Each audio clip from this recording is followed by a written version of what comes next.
Você está viajando através de outra dimensão.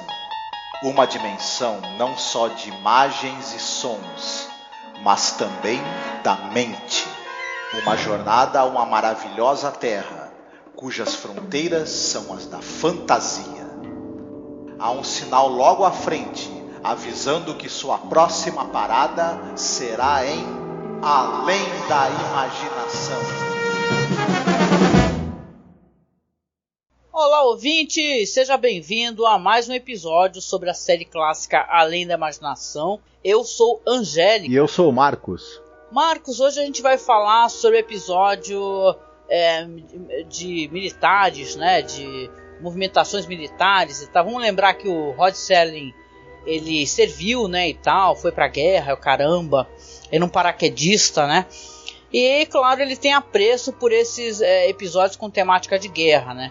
Às vezes são episódios muito bons e às vezes são episódios muito ruins. A gente chegou aqui no episódio que eu não gostei nadinha. Mas não é por isso que a gente não vai dar uma destrinchada nele, conversar sobre ele, falar sobre curiosidades, né, etc. Tá? Então você fica por aí que logo depois da vinheta a gente vai comentar um pouco sobre a sétima é composta de fantasmas. Olá, eu sou a Angélica. E eu sou o Marcos. E hoje nós viemos aqui com um pedido muito importante para você que nos acompanha nesses quase 14 anos de podcast. Nos últimos tempos, o apoio que vocês têm dado pra gente tem sido muito importante, tem nos ajudado muito, e a gente pensou numa meta para poder modernizar a aparelhagem que a gente tem, para poder começar a fazer lives. Volta e meia fizemos algumas lives, principalmente agora durante House of the Dragon, né?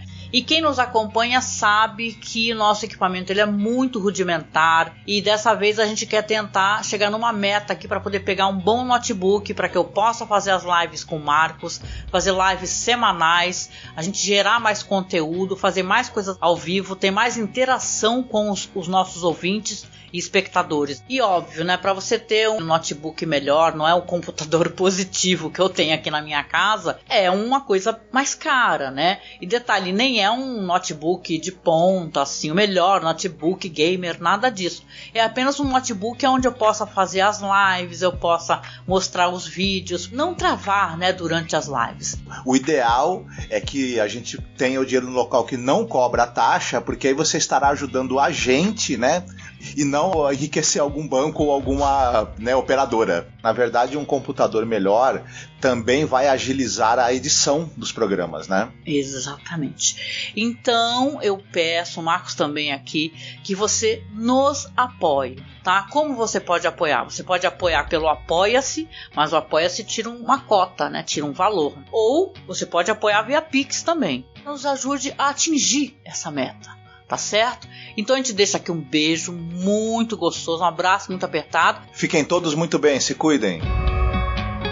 Nós vamos para o episódio 10 dessa nossa quinta temporada. Ele é o episódio, você sabe o número dele no geral? Ele é episódio 130 no geral. The Seventh is Made Up of Phantoms. Também conhecido como a sétima é formada por espectros ou fantasmas. Tchan, tchan, tchan. Com o título desse você fala, caracas, né? Mas é nível aquele episódio dos caras do submarino lá, do navio, né? Que você fala, meu Deus. Então esse aqui é o episódio 130, né? Poxa, faltam poucos, hein? Faltam 26 episódios, né? Pra acabar The Twilight Zone, uma série que vai ter vários remakes mais pra frente, né? Espero que a gente possa explorar junto com vocês. Mas aqui na série clássica, ele é um episódio dirigido pelo Alan Crosland Jr. e o roteiro, claro, do Rod Serling, né? O Rod Serling escrevia a maior parte dos roteiros, né? Mesmo que fossem adaptações, às vezes eram escritas pelo Rod Serling por questão contratual, por sinal, né? Sim, eu acho que vale a pena a gente destacar aqui que esse já é produzido pelo Bert Granet. A gente tinha comentado que teria uma mudança de produtor e ele tinha cancelado os roteiros que já estavam em pré-produção da série antes dele assumir a produção e pegou outros roteiros. O próprio Serling também, a gente já citou, falando no início aqui da temporada, que ele estava meio estafado e com dificuldade ali de fazer essa seleção do que seria o melhor roteiro para cada episódio, e parece que as escolhas do produtor também não ajudaram muito, mas chegaremos lá. Você falou do Alan Crosland Jr., que é o diretor desse episódio. Vocês devem lembrar, né, nossos ouvintes, que ele dirigiu o episódio número 11 da 4ª temporada, The Parallel. Sim. Ele dirigiu mais nessa temporada também, a 5ª, ele dirigiu também Old Man in the Cave, que já falamos dele, esse que falaremos agora, e o Ring a Ding Girl, que é um episódio 13 da 5ª temporada.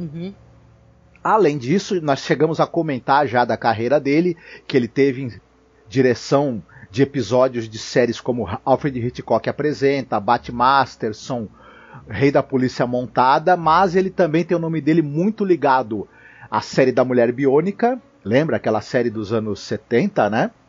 Sim. E ele dirigiu vários episódios da série da Mulher Maravilha, aquela série do final dos anos 70 com a Linda Carter. E ele é muito famoso por ter dirigido episódios dessa série, né? Sim, pois é. É realmente um episódio que ele tem até umas estrelas, né, e tal, só que, meu irmão, é bem... tipo assim, eu acho que a milicada americana deve ter vibrado com o negócio. Continuando o elenco, nós temos o ator Ron Foster. Ele vai fazer um personagem que é o William Connors. Eu esqueci agora que ele é um cara também do exército, obviamente, da Força Nacional. Eu esqueci a patente dele agora. E, enfim, eu não vou lembrar a patente dos personagens em questão, mas ele faz o William Connors, esse ator. Ele é um cara que trabalhou nos anos 50 no cinema. Ele tá naquele filme famoso de 63, O Castelo Maldito, sabe? House of the Damned. Aquele famoso filme de Casa Assombrada. Pois é. Ele também esteve naquela série Highway Patrol, fez 25 episódios dessa série, e ele também está em séries como Aventura Submarina, Gunsmoke. O Aventura Submarina, você lembra que o Lloyd Bridges, né, o pai do Jeff Bridges, ele era um mergulhador que ficava procurando tesouros? Sim! Nossa, as pessoas adoravam essa série, gente. O pai do Jeff Bridges, né, que hoje em dia é um senhorzão, né, mas o pai dele, ele era a fuça do pai, né? O pai dele era... Nossa, ele estava em todas as salas de televisão do americano. Né? Eu agora vou citar um cara do elenco. Vou pular um deles. Eu vou citar os outros e vou deixar o cara que eu acho mais importante do elenco por último, na verdade. A gente tem também... Um dos soldados é feito por um ator chamado Randy Boone. Ele vai ser lembrado pelo pessoal, ele era o Randy Benton, do Homem da Virgínia. Ele é um loirinho, ele é uma cara muito famosa da TV americana aí, dos anos 60. Ele também aparece naquela série Cimarron Strip. E ele aparece também em séries como Kolchak, Kung Fu. Enfim, ele era um jovem ator na época e participava também de muitas séries ligadas a faroeste. Enfim, era uma carinha famosa. Enfim, e a gente tem também o Robert Bray, que ele era o Corey Stewart da série Lassie. Quem assistiu a série Lassie vai lembrar desse personagem do Corey Stewart, que era vivido por esse ator Robert Bray, que aqui ele faz o cara que é o comandante, que fica tendo que chamar os caras para trazer o tanque de volta o tempo todo e brigando com eles. Né? Mas o grande destaque desse elenco é o ator Warren Oates, que a gente já chegou a falar sobre ele porque ele participou do Purple Testament, que era que é um ótimo episódio. O episódio 19 da primeira temporada. E o Warren Oates, ele é um cara que ele era um ator... engraçado, a gente falou do Richard Basehart no episódio passado, que era uma grande estrela do cinema que estava fazendo uma participação no episódio de televisão. O Warren Oates é o contrário. Quando ele participa de Além da Imaginação, ele era um cara da televisão. Nos anos 70 é que ele vai virar um cara famoso, uma estrela do cinema, no final dos anos 60 e início dos anos 70. Por quê? Ele é um nome muito ligado ao faroeste revisionista. Ele fez com o Sam Peckinpah o grande nome, talvez, né, do faroeste revisionista aí dos anos 70, 60 e 70, ele fez Juramento de Vingança, Meu Ódio Será Tua Herança e Trago a Minha Cabeça de Alfredo Garcia. Só por esses 3 filmes, clássico. Isso, ele já estaria ali na história do cinema. Mas ele ainda tá naquele filme The Shooting, que é um faroeste revisionista do Monte Hellman, que ajudou a impulsionar a carreira do Jack Nicholson. Olha, da hora. Não, e dizem que ele é muito famoso também porque ele faz um mutante em um episódio do The Other Limits, que é uma coisa aberrante, cara, do Zoio de Bomba. É muito legal esse episódio também com ele. Ele tá em The Outer Limits. Ele tá também naquele filme Pistoleiro Sem Destino, que é um filme com o Peter Fonda, dirigido pelo Peter Fonda, que é outro faroeste revisionista. Ele tá no Kid Blue Não Nasceu Para a Forca, que é um filme que passou na TV brasileira também. Outro faroeste revisionista dos anos 70, que tem o Dennis Hopper no papel principal, e ele contracenando com o Dennis Hopper. Então, na verdade, essa participação dele nesses filmes de faroestes revisionistas dos anos 70 fizeram com que ele ganhasse muito destaque, o Warren Oates. Mas, como eu te falei, nessa época aqui ele ainda estava trabalhando como ator de TV, ainda não tinha estourado nos cinemas. E é isso que eu tenho para destacar do elenco.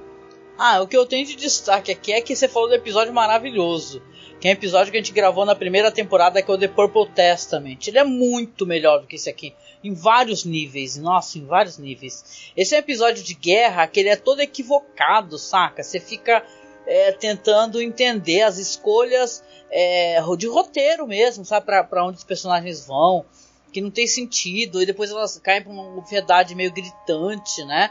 Você consegue anteceder, você consegue saber o que vai acontecer no final, né? Mas é isso, eu gostei que você falou dos atores aqui. Tem um cara aqui que é um molequinho, é o mais novinho, né? Que eu até fiquei falando, nossa, o que é isso? É um nerd desse evento aí da cavalaria, o caraca, da 7ª Cavalaria, que é o Private. Como é que é? O que é Private em inglês? É Private First Class. Soldado, né? De primeira classe, né? É o Dunga Country Boy Kluski. Ele é interpretado por um cara chamado Randy Boone, né? E ele é a fuça, isso é bem engraçado, né? Se você for ver a fotinha dos dois lado a lado, com o cara daquela série de humor maravilhosa, o Third Rock, sabe? Aquela série engraçadíssima, Third Rock. Ele é a cara, é tipo assim, ele é o que parece que renasceu em outro corpo, né? E é um episódio que, cara, ele é muito xarope.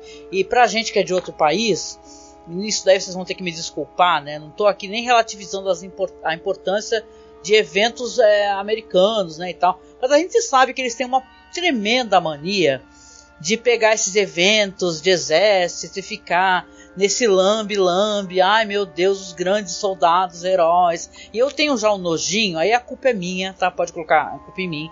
Dessas histórias americanoides, sabe? Fala assim, ai, o resgate do soldado Ryan, sabe? Eu tenho entendeu? Eu fico, sabe? Eu sou mais a minha verve de assistir um vai e veja, entendeu? Sim, eu tô chovendo no molhado, pra quem conhece um pouquinho de cinema alternativo, mas eu gosto desses episódios, então de filmes que contestam, sabe? Ficar esse negócio de, o grande soldado herói, fomos heróis, herói. Isso é um saco e eu não tenho saco pra isso. Mas, independente disso, desculpem o desabafo, claro, a gente vai fazer análise e tal. E eu gostaria até de pensar, porque tem vários episódios para vocês verem como eu consigo passar por cima dos meus preconceitos e nojinhos com certas temáticas. Ainda mais essas daí que ficam endeusando, né, os soldados e tal, que eu acho um saco. Eu gosto, por exemplo, do The Last Flight. Quem lembra do The Last Flight é aquele do cara que também some, é de viagem no tempo e tal. E a gente, né, Marcos, a gente elogiou bastante o The Last Flight. Sim. Você lembra? Sim. Do cara que também, porque aqui é um episódio sobre viagem no tempo, né? Tem isso. Exatamente. Mas tem uma coisa interessante interessante não, né? Você quer que a gente faça a sinopse pra gente poder entrar já em alguns detalhes da trama? Dessa vez sou eu. Dessa vez sou eu. Então, para meu azar, dessa vez sou eu, gente. Mas vamos lá. Eu vou tentar falar para vocês a sinopse. Simbora, tá? Aqui nós teremos 3 soldados que são da Guarda Nacional dos Estados Unidos. O sargento William Connors, o soldado Michael McCluskey e o capitão, não sei, também está em inglês aqui, é Richard Langsford.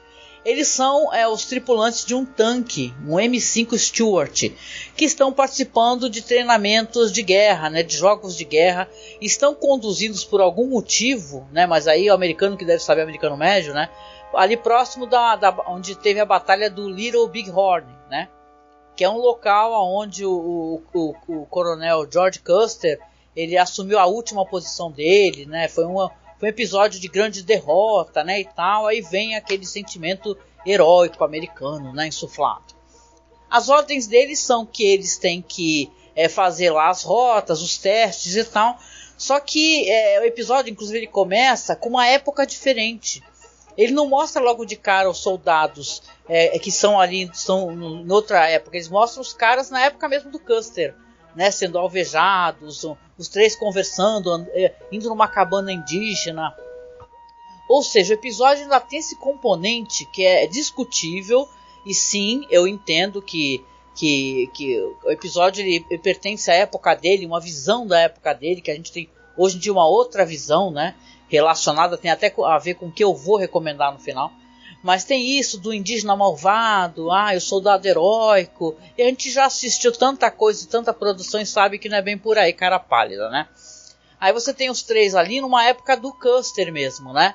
E os caras, você vê que eles são atacados, nunca mostra os indígenas, nunca mostra. Aí depois já mostra os caras no tanque, falando, nossa, que barulho é esse? Foram tiros, não sei o que lá. E estão ali conversando, vão se aproximar dessa cabana, um deles vai encontrar inclusive um cantil, e vai falar assim, olha só que interessante, deve ser alguma relíquia, né, porque o negócio fazem muitos anos, não, é tudo novinho, o cantil tá novo e tal, e eles ficam nessa de perceber que eles passaram por uma outra época, na verdade, né, devido a coisas que eles vão encontrando.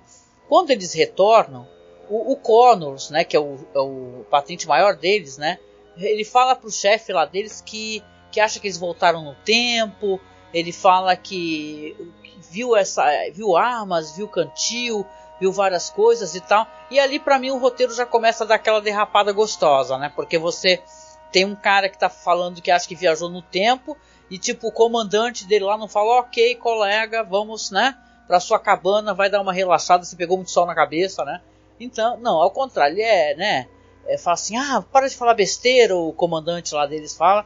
E eles vão continuar fazendo essas intervenções no local. Para eu resumir, para que a gente possa falar, né? Eles vão ter inclusive uma sensação de viagem no tempo que ela é transmitida através de um vento muito forte, né? E tal. E esse vento, eles sentem essa passagem do tempo através do vento e vão tendo também visões de coisas relacionadas a essa batalha de Little Big Horn, e vão ter a certeza absoluta que de alguma maneira eles podem ajudar o Custer, o George Custer, com os seus Sparks, armas e etc. lá, e vão transgredindo as ordens do comandante, né? E cada vez fazendo lá o que eles acham melhor para poder socorrer esses soldados, que é uma guerra sabidamente perdida, né? Onde os indígenas ganharam, né? Então vou deixar aqui para que você possa falar um pouco o que você acha, o que você acha que tem alguma relevância. Por que será que o Rod Serling escolheu essa temática? Ele sabe que por quê, né? Acabei de falar que ele é um cara que era militar, né? Então ele tem simpatia por essas histórias militares e tal, de honraria militar. O que não quer dizer que elas sejam ruins. Veja bem, tem histórias grandiosas nesse sentido. Mas eu acho que esse aqui é um roteiro que não funciona muito bem, né? E ele meio que é incoerente em vários momentos, né, Marcos? Pois é, começa que você tem aí o soldado lá, o William Connors, que o cara sabe tudo da batalha de Little Big Horn, na verdade do massacre, porque a 7ª Cavalaria do Custer imaginava que era um pequeno grupo de índios Sioux, e ele dividiu em 3 partes a força de ataque dele, achando que ia poder cercar e massacrar os índios. No fim era 10 vezes mais o contingente dos indígenas do que ele estava esperando, e eles é que foram massacrados. Pra nós, a gente pensa o seguinte: dane-se o Custer, azar dele. Eu achei ótimo que os índios tenham ganhado e tenham zerado a 7ª Cavalaria, não tenho pena nenhuma. Enfim, então já começa a ficar difícil a gente Não, a gente não acha difícil de entender o fascínio desses personagens por pensar, caramba, estamos aqui de volta. Primeiro que é uma conveniência de um tamanho assim do planeta Terra. O cara tá fazendo manobras militares ali exatamente onde vai ser o local. Eles estão fazendo a trilha que a 7ª Cavalaria fez para chegar no local da batalha. Porra, com tanque, né? Ou seja, tem que ter uma fortaleza ali e um aparato militar para ter esses tanques, etc. E não é nem o terreno certo para você fazer exercícios com tanque. Pra quê? Ali, naquele... Bom, então já começa por aí. Mas enfim, e aí você tem a outra conveniência que você tem o soldado William, que sabe tudo da batalha de Little Bighorn, porque sim. Nossa, ele é insuportável, esse personagem. Ele fica, ai, mas o Coronel Custer fez isso. Ai, mas ele fez aquilo. Sabe o cara que parece que ele é algum nerd dessa parada, que ficava ali... sabe, colecionando figurinha. Ai, não, agora eles fariam isso, fariam aquilo. Isso. É muito conveniente também pro roteiro. E aí o que acontece? O episódio, para demonstrar que eles estão realmente... fizeram essa viagem há 80 anos no passado, estão ali onde aconteceria, né, a batalha. Primeiro que não tem nenhum marco. Eu lembro daquele episódio 100 Yards Over the Rim, em que o cara também, ele meio que sobe uma encostazinha, quando ele tá do outro lado já tá 100 anos depois, né? É algo assim. Sim. Esse daqui... É uma viagem no tempo, você vê, mas ela é honesta, essa viagem no tempo. Você entende que é possível acontecer algo daquela maneira, e a maneira como o personagem se comporta, entendeu? Como ele interage. Não, é uma coisa que, sabe, existe uma clareza de alguma maneira. E ele... Aqui parece que é tudo conveniente. E ele tem a motivação, o personagem, de salvar o filho que tá precisando de remédios. Tem isso. Ele tem uma motivação muito crível. E como você mesma falou, ele chega ali, ele tem uma sensação de total e completa confusão. Por ele estar em outra época. De desorientação. Esses caras aqui é o contrário. Eles logo ficam fascinados, vão... Mesmo sabendo o que vai acontecer. Porque você tá... indo propositalmente para um local de batalha. De uma batalha que teve uma quantidade enorme de vítimas. Então já é uma coisa meio estúpida. Não, e eles veem fumaça. Os índios nunca aparecem, nem os soldados da 7ª Cavalaria. Cabanas, nem soldados. Foi um episódio que, além, eu acho que ele sofreu por falta de orçamento. Isso, eles ficam... Entendeu? Foi gasto tudo no tanque, só eles pode. Eles encontram uma cabaninha indígena ali vazia, e encontram um sinalzinho de fumaça ali. Daqui a pouco... Aí outra cena que eu acho que é assim, é duro da gente engolir hoje em dia. O personagem do Michael McCluskey, que é vivido pelo Randy Boone, em um determinado momento, quando ele vê um sinal de fumaça, que seria os índios meio que se comunicando, e ele vê depois uma nuvem de poeira, que na verdade ele imagina que pode ser um batedor indígena voltando pro grupo. Ele vai e atira e mata o índio que seria um personagem ali do passado, do nada. E daqui a pouco vem o cavalo sozinho e fala, pô, derrubei o índio. Eu falei, eita! É bizarro. E eles parecem que não são vistos, né? Isso, só são vistos quando é conveniente pro roteiro. Quando não é conveniente, eles fazem, acontecem e não são avistados por ninguém. Parabéns! Não, e esse episódio, ele tem uma coisa que pra mim é séria, no sentido dele não ter sentido a espécie de ética humanista que o Rod Serling trata nas histórias. Porque, porra, assim, gente, me permitam só fazer esse adendo.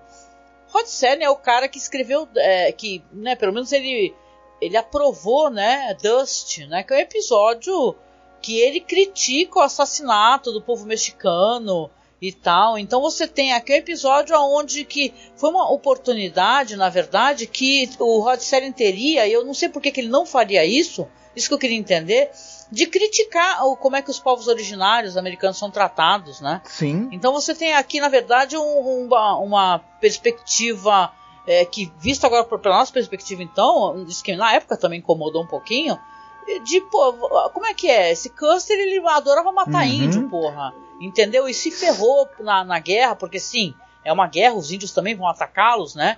E tinha uma quantidade enorme de indígenas, coisa que hoje em dia, para quem assistiu Wind River, por exemplo, que recomendamos recentemente no podcast The Last of Us, né? você vê que os caras estão isolados em comunidades esquecidas pelo governo, sabe?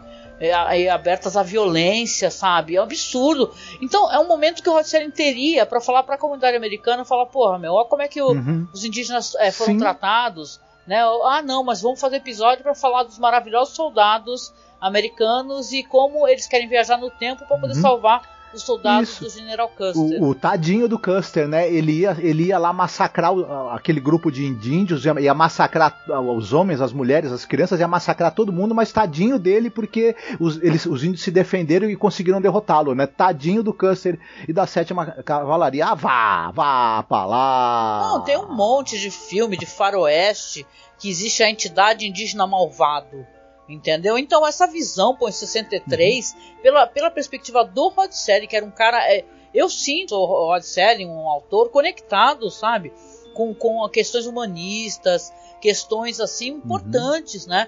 Eu acho o episódio péssimo nesse sentido. Parece que é alguma coisa que foi jogada ali de qualquer jeito, não foi refletido como é que o assunto estava sendo tratado, e coloca tipo assim o soldado dos Trapalhões, porque aqueles três são três, só não é o Sargento Pincel, porque não tem nenhum careca. Isso. Mas, porra. Aí eles estão com o tanque, o comandante fica ordenando que eles voltem, eles ficam chegando atrasados, e aí no dia seguinte, apesar deles não se comunicarem, se atrasarem dentro do cronograma ali das manobras que eles teriam que fazer do retorno, o comandante permite que eles vão com o mesmo tanque no dia seguinte, coisa que talvez... ou seja, eles não obedecem, ainda fazem o que querem e tá tudo bem. E tem um detalhe, a gente percebe que no começo do episódio, quem sabe tudo da Batalha de Little Bighorn é o William. Tipo, no meio do episódio, o Michael McCluskey, que é um cara bem mais novo, começa a aparentar também saber tudo da batalha, do nada. Ele não demonstrava conhecer o resultado da batalha no meio do episódio, nos diálogos entre o William, que sabe tudo, a gente já sabe que ele sabe tudo do que aconteceu, né, da história. O Michael parece saber tudo também, só que ele não dava a entender no início do episódio que ele sabia. E pior, o Richard, que é o personagem do Warren Waits, que não acredita que eles estejam realmente em contato com o passado, só depois de uma série de eventos que ele vai passar a acreditar, e ele é um cara mais cínico, mais descrente. Eles, os três, que são pessoas de personalidades diferentes, resolvem o que acontece. A gente pode até entregar. Eles resolvem ir até onde vai acontecer a batalha e se integrar às forças do Custer, que eles sabem que serão massacradas. E detalhe, não vão levar o tanque. Não deixam o tanque pra trás. Pra mim o que é pior é isso, né? Os caras vão cada um pegar uma arminha. Ai meu Deus, vamos correr. Literalmente aí, vamos morrer junto com o pessoal da 7ª Cavalaria. Essa é uma decisão. Primeiro, a gente não vê nesses personagens nada que seja construído que levaria eles a tomarem uma decisão dessa. Outra coisa, ela é uma decisão de uma estupidez tão avassaladora que fica difícil a gente engolir que alguém seja tão idiota a esse ponto, tão estúpido. É por isso que eu tô falando, os caras são tipo os soldados lá dos Trapalhões, cara. É a versão americana disso, porque são folgados e desobedientes, né? Tem um nerd lá que sabe tudo, uma grande coisa. Se ele soubesse melhor, então ele saberia que não adiantava ir com uma arminha, né? Uma arminha só contra tantos indígenas, né? Então, complicado. Então, para uma América branca, entendeu? Que tem essa percepção bizarra dos indígenas como inimigos, né? E foram totalmente destruídos, entendeu? Detonados, sabe? Perderam terras, foram assassinados, né? Cara, embranquecidos de maneira obrigatória. Vamos lembrar que sempre tem a questão dos caras ficarem embranquecendo porque estupram, né? As mulheres. Então, cara, não me ferra, né? Parece que realmente é um episódio que você fala, cara, Rod Serling tá à frente disso, dessa coisa horrorosa. O mesmo Rod Serling que tem episódios incríveis, como The Obsolete Man e tal, Dust, que eu falei, que, porra, eu me emocionei pra caramba quando eu assisti Dust. E nessa temporada mesmo, né, Marcos, tem episódios que falam firmemente mesmo contra violências, contra coisas que ataquem a sociedade de alguma maneira, né, que desumanizem a sociedade. Tu vê que esse problema, essa cartada da guerra, né, do militarismo, ela é problema em todas as situações, e até os melhores roteiristas conseguem ficar patinando quando essa questão é colocada, né? Você vê que eles não conseguem transpor, né? Ou fazer uma autocrítica no sentido quando a questão é militar. O Serling, eu acho que, posso estar enganado, né? Eu vou chutar aqui, eu não tenho informação precisa nem documentação a respeito disso. Mas eu creio que o que motivou essa coisa, ele que foi militar, que foi soldado, que foi paraquedista, etc., que lutou na guerra, ele tem talvez esse sentimento de empatia com o soldado derrotado, com as pessoas que mesmo, talvez até lutando do lado errado, pereceram no campo de batalha, com os soldados que são vítimas das batalhas perdidas. Só que esse é um sentimento muito específico de quem esteve no exército. É difícil para o resto do público engolir esse... É do cara que não é mais do exército, ele não é mais militar, mas ele se sente militar por dentro, né? Tem até uma discussão muito boa, e serve para quem aqui no Brasil, ficou nessa vertente bolsonarista nojentíssima, que os militares têm uma péssima mania de achar que são melhores que as outras pessoas. Tipo assim, a única coisa que eles fazem nos colégios militares diferente é justamente essas manobras militares, coisas relacionadas às armas. O resto, bicho, é tudo coisa que todo mundo estuda, português, matemática, etc, entendeu? Tem coisas especificamente militares que aí sim, que são compreensíveis, mas eles não são melhores que ninguém, mas eles têm essa mania, esse sentimento de ficar, ai meu Deus, eu sou um militar, eu vou ser militar pra sempre. Entendeu? Então vou entender tudo que o militar, tadinho no militar, saca? E sim, tem que ter uma autocrítica, seja no militar, seja de outros, sabe? Não importa, não importa a vertente, se é militar, se é outra espécie de profissão ou coisa, a pessoa tem que ter uma autocrítica, senão não dá, pô. Exatamente. E eu sempre achei essa coisa muito...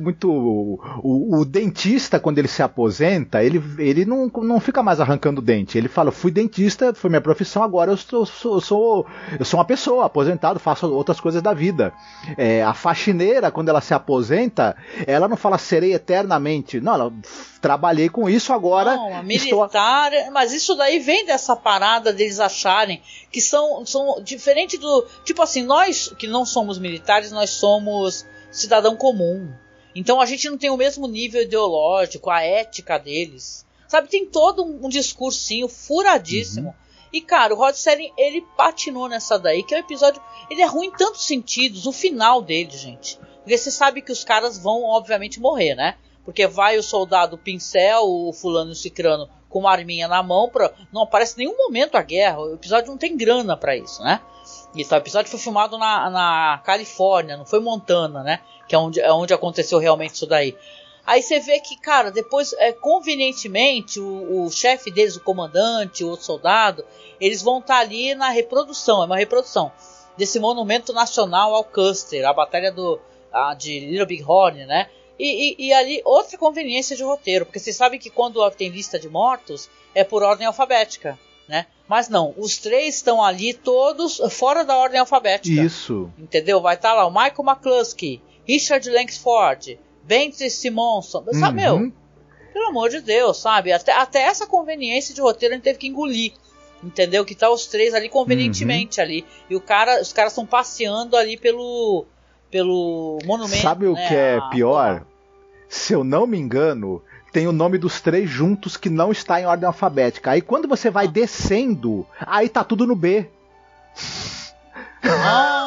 Meu Deus do céu.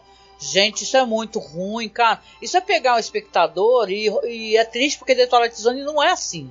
The Twilight Zone não costuma ficar desmoralizando a inteligência do espectador, cara. Esse final é muito óbvio que ele vai acontecer, que os caras vão aparecer em alguma listagem, sabe? Aí ainda fala o comandante, ai que pena que eles não levaram o tanque. Brother! Sim. Ferra, sério. Aí foi o comandante, aí ele acreditando já, que pena que eles não levaram o tanque, né?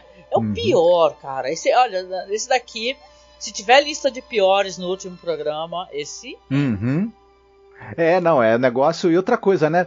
A troco de que o nome deles iria estar constando na lista de mortos do massacre, se eles não estão com o mesmo uniforme, eles não estão na lista dos soldados que estariam em serviço naquele dia. enfim, quem ia encontrar os corpos ia falar, quem são esses caras? Esses caras não são do exército. Esse episódio é totalmente deslocado dos episódios de alta qualidade, de roteiro, de mind-blowing, de The Twilight Zone. É um episódio muito ruim. E se eu fosse meter nota nele, eu ia largar tranquilamente um 1 de 5, tá ligado? É que a gente não é de dar nota aqui, né? Aliás, eu tava lendo umas resenhas, porque eu adoro ficar lendo blog estrangeiro, né, americano, sobre a série. E o cara fez um comentário aqui, no site My Life in the Shadow of the Twilight Zone, que o cara destroçou o episódio. Com razão, que ele é péssimo.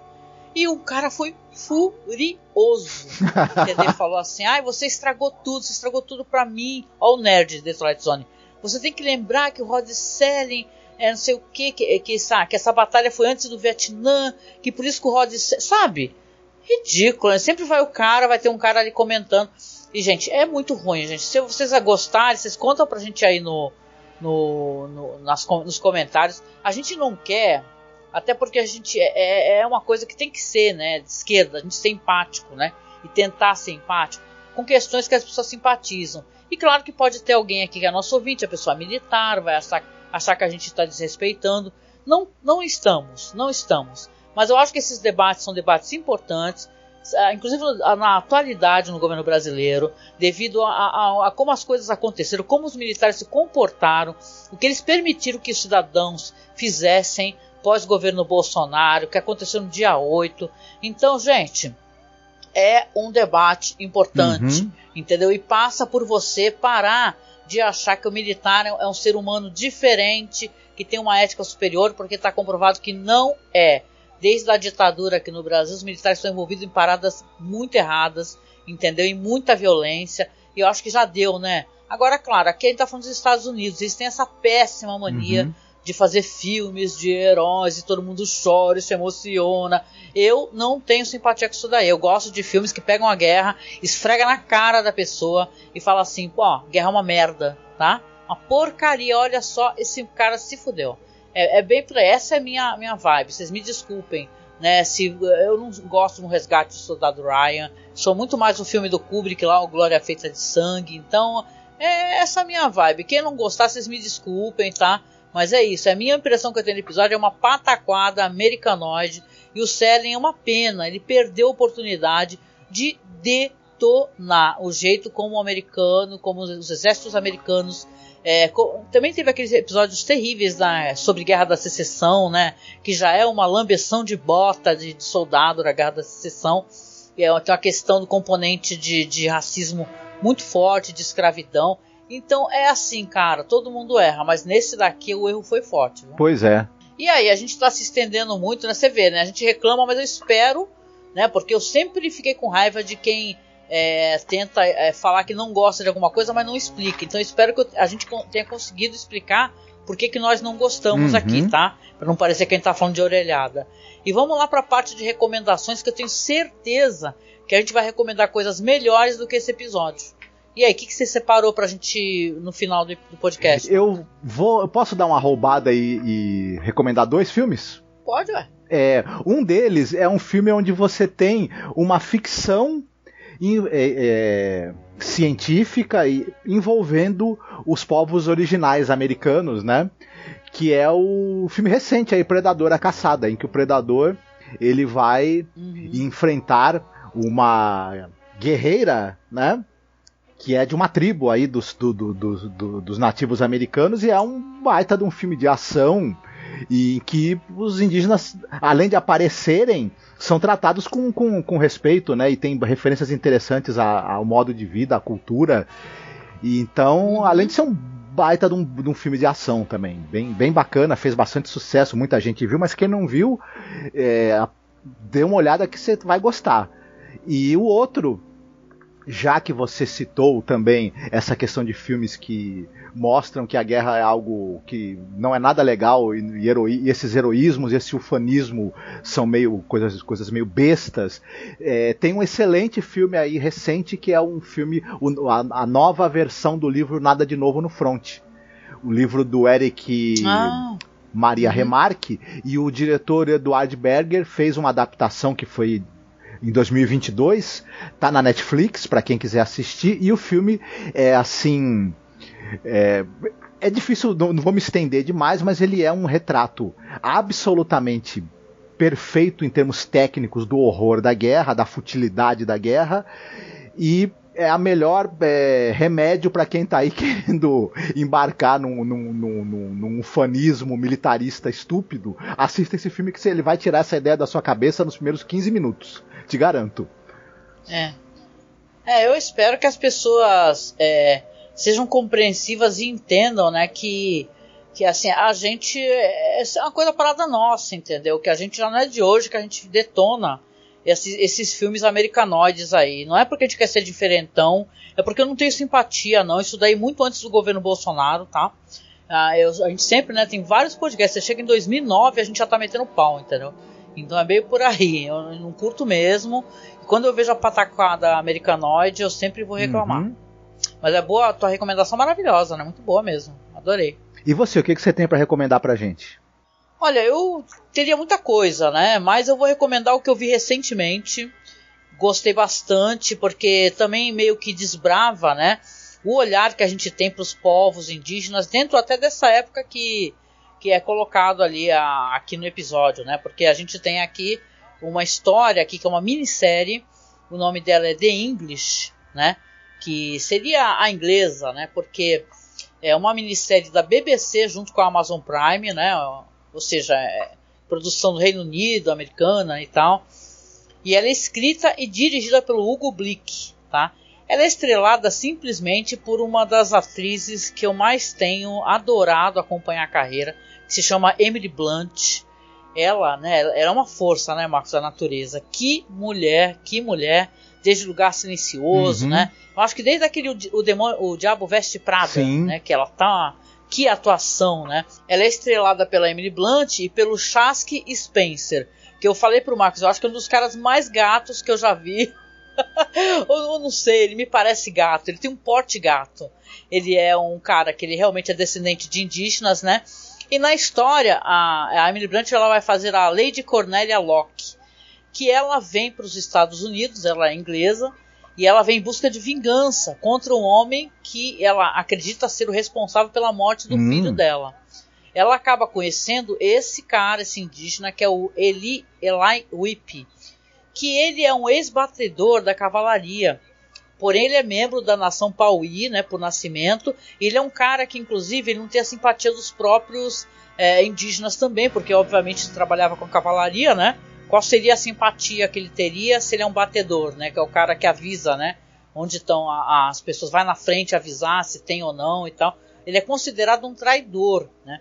Só que os dois têm histórias muito interessantes e controversas, porque o Eli também está atrás de vingança, né? Ela vai sofrer violência logo de cara e vai acabar encontrando esse cara que é quem vai ajudá-la, né? Mais pra frente vai se aprofundar a questão de amizade, né? Você vai conhecer uma tragédia enorme que tem por trás da história dela, né? E é muito... Ao mesmo tempo que a série é muito bonita, ela é muito bem feita, gente. O visual é maravilhoso, figurino, tudo. E tem um elenco do caraco, tá ligado? Tem o Ciaran Hinds, tem o Stephen Rea. É uma história que vai mostrar, né, o quanto é nociva, inclusive, o contato branco, né, com os indígenas, porque vários, eles vão também se tornando golpistas e tal. Não é que a série queira mostrá-los como, e sim que é péssimo, né, e tal. Quando ela vai descobrindo, por exemplo, tem uma família que ela, só para exemplificar, não é spoiler, né, que ela vai conhecer, que é um casal,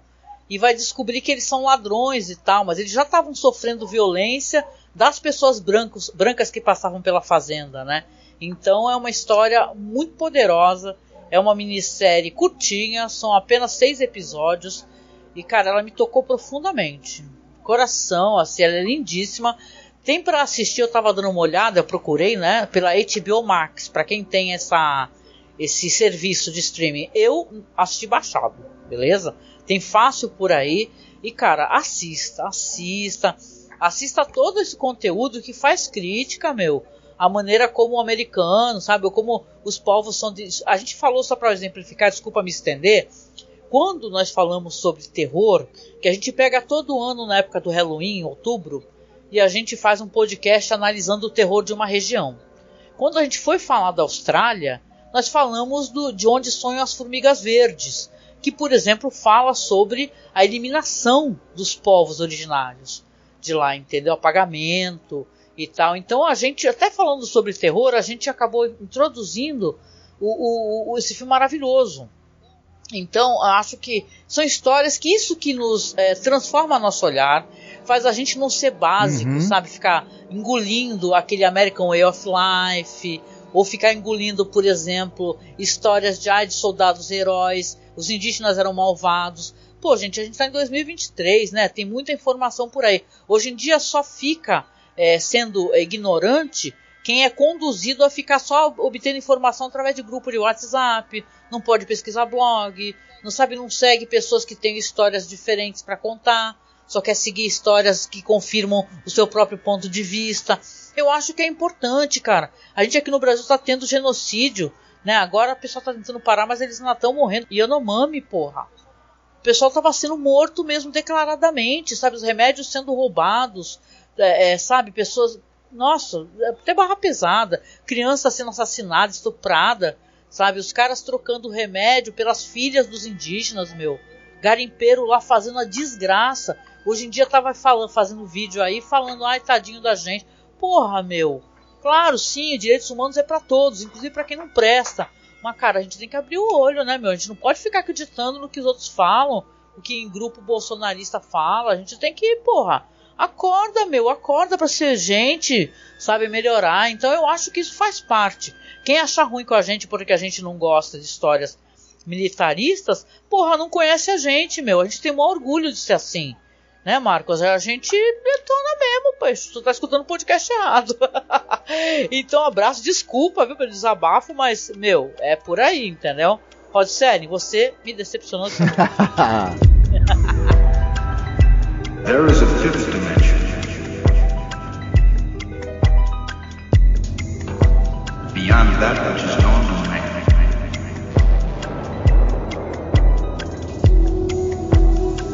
It is a dimension vast as space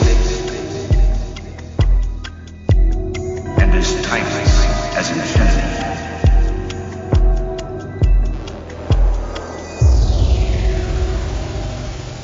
It is the middle ground between light and shadow.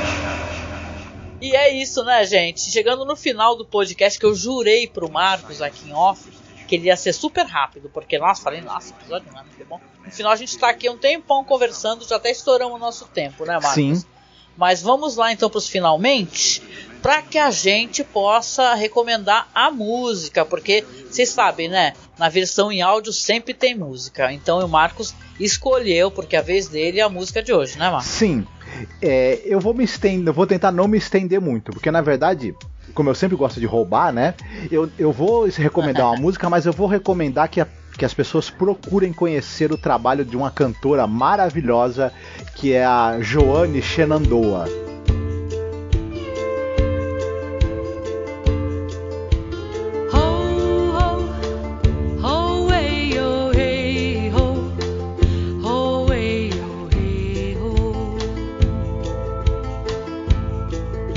Ela faleceu em 2021, né, aos 64 anos. Ela é uma originária da tribo Oneida, que é uma tribo, né, indígena ali da região de Nova York.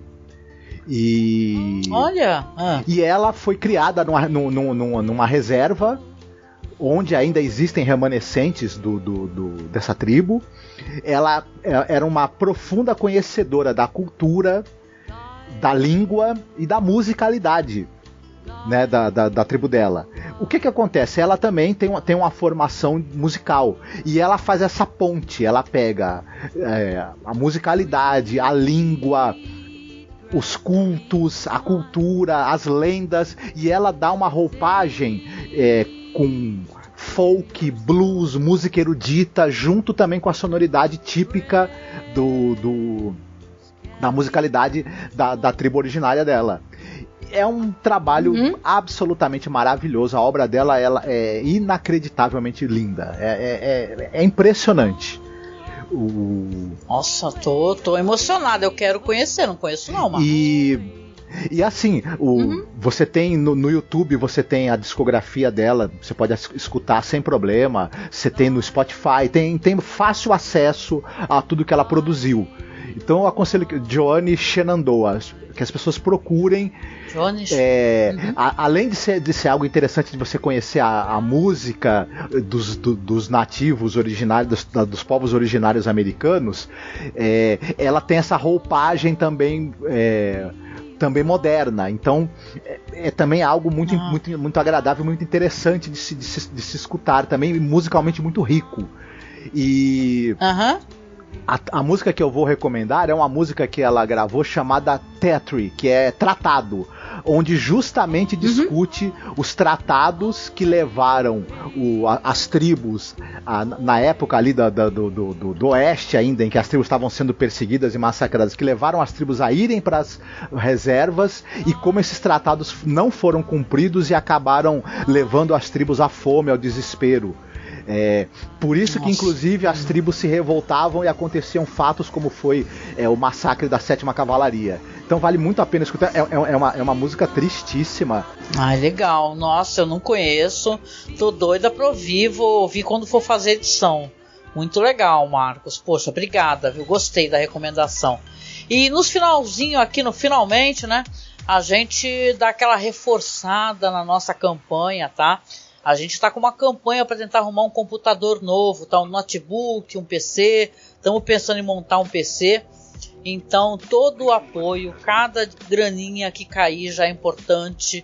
Tá? Se você puder, a gente está pedindo um valor acima de R$10 por causa do sorteio, né? Que vai ter uma ilustração linda que o Marcos fez aqui, da série clássica Além da Imaginação, que a gente vai sortear emoldurada, sabe? Maravilhosa. Então, você doando pra gente acima de R$10, seja no Padrim, no Apoia-se, por Pix, então você já participa do sorteio. Então, por favor, tá? Se você está gostando do nosso podcast, se você vem acompanhando a gente há anos, né? E fala assim, o pessoal tá inventando aí que precisa, é tudo burguês. Não, aqui é tudo pobre, ferrado. A gente faz podcast com os piores computadores possíveis, microfone também.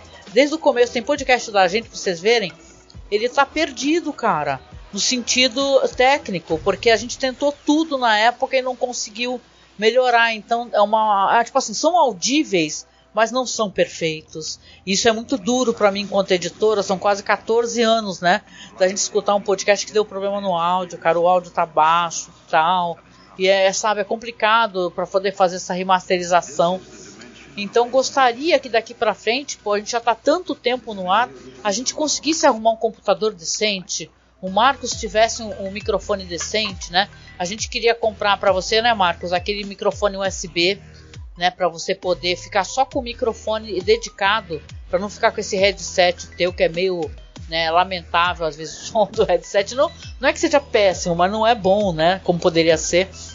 Então, se você puder, chegando no finalzinho, nos apoie, sabe? A gente não está inventando, nem chorando, é porque a gente precisa demais. A gente queria muito chegar no final desses podcasts de Twilight Zone e falar, olha, conseguimos comprar um PC, conseguimos comprar um notebook, sabe? Porque é muito importante para a gente entregar um conteúdo de qualidade, entendeu? Que sobreviva a gente. Nós somos todas aqui pessoas de idade. Eu não estou falando que ele está para morrer, Deus me livre, né? Bate na madeira, não é isso. Mas nós somos veteranos, né? A gente não vai fazer podcast para sempre. Então a gente gostaria de os podcasts daqui para frente eles terem qualidade técnica, para ficar lá no YouTube registrado, para ficar num servidor salvo o nosso trabalho, para o dia que a gente poder falar assim, olha, paramos de fazer o podcast, obrigada pelo apoio e tal, a gente consiga deixar um conteúdo de qualidade, não só temática, mas técnica.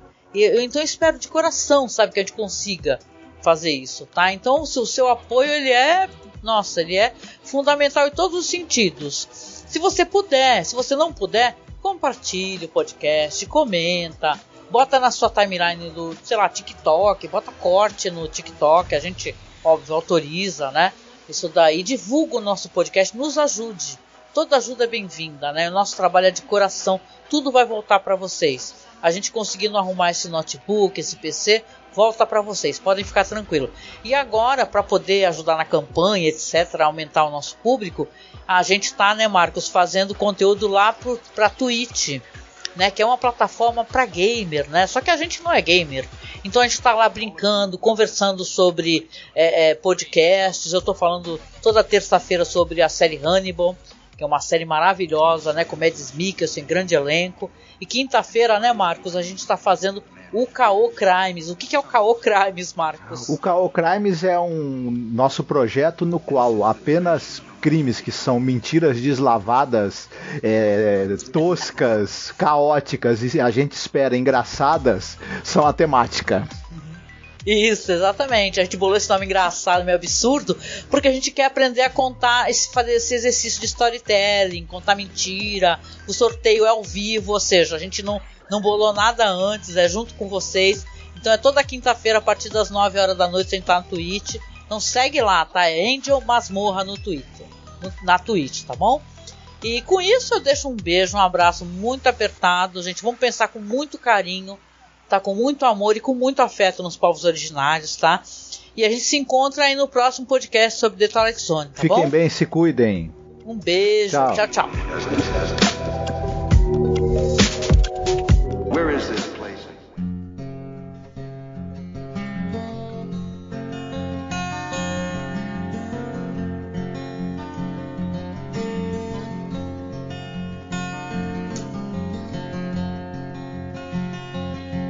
When you've raised all the forest, silenced all the birds, destroyed creations that came before your word, when you stamped to the ground all the things you fear, one thing to be sure of, I'll still be here.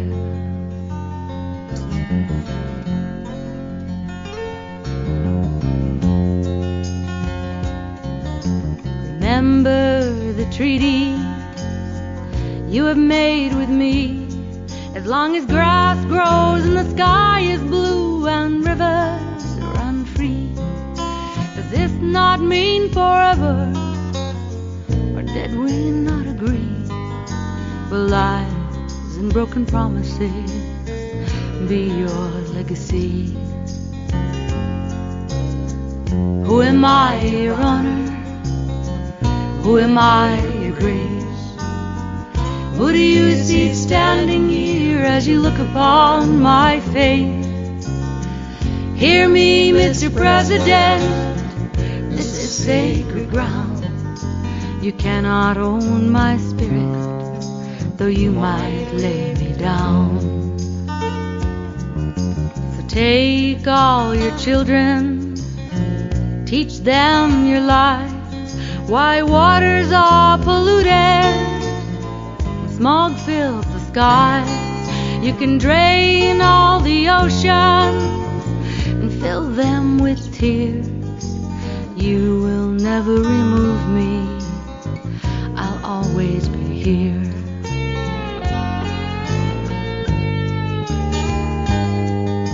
So when you seat your council, who will come to speak?